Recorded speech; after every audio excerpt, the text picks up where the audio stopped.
তো আজকে রান্না করব গরুর মাংস, কোরবান মানেই মাংস। তো রান্না চলে আসলাম, এখানে হলুদ মরিচ মশলা দিয়ে দিলাম। এখন দিয়ে দিলাম মশলা 2 চামচ, পেঁয়াজ, আদা বাটা, রসুন বাটা 2 চামচ দিয়ে দিলাম।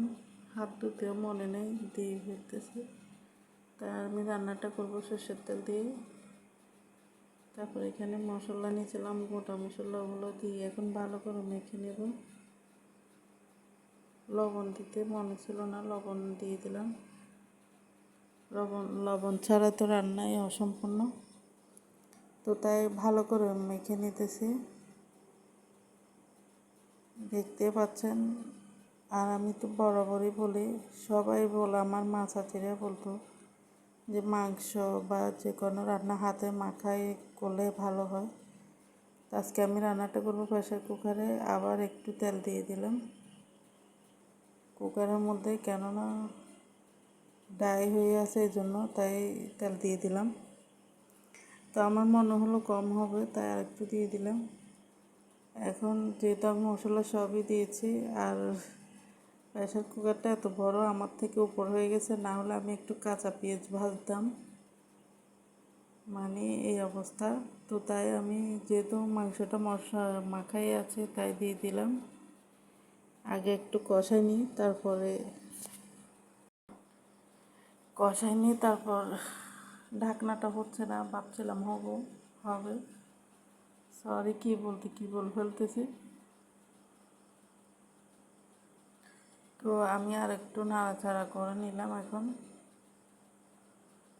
আর একটু কষাবো, তারপরে 3টা সিটি দিলে হয়ে যাবে।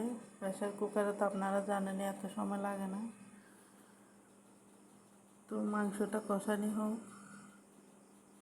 তো ততক্ষণে প্রেসার কুকারে মাংসটা রান্না হোক, আমি বসায় রাখলাম।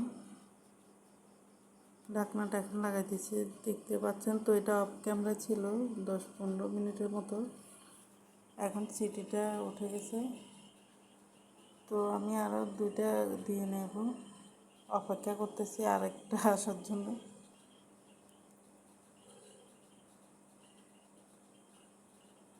তো আমার কুকারটা যদি আপনারা নিতে চান বা দাম কত আমি বলে দেব, আপনারা কমেন্টে জানাই।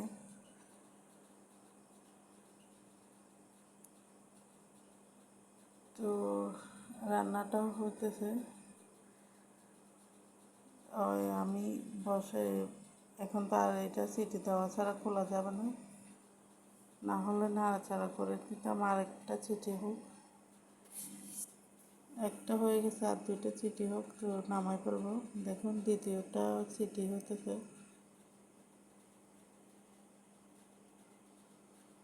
তো 3টে করে দিয়ে নিচ্ছি আমি। দেখুন আমার মাংস রান্না ডান। তার মাংসগুলো এত বড় পাতিলে তো আর রাখা যাবে না, সুবিধার্থে আমি একটা ছোট পাতিলে ঢেলে ফেলবো। তো এখন চিন্তা করতেছি এত বড় পাতিলটা কীভাবে ধরবো। একাতে আমার ক্যামেরা, তো আমি ঢালতে চাইছিলাম। দেখুন এখানে 8টা জ্বলে যেতেছে আমার, মানে বোকার মতো চামিচ দিয়ে না নিয়ে একবারে করে ফেলতে চাইছিলাম। তো মাংসটা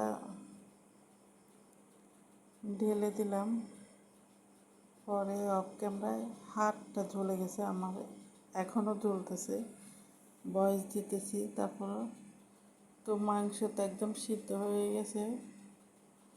প্রেসার কুকারে রান্না করাই মানে সিদ্ধ। তো সবাই ভালো থাকবেন, ভিডিওটা কেমন হচ্ছে জানাবেন। আল্লাহ হাফেজ।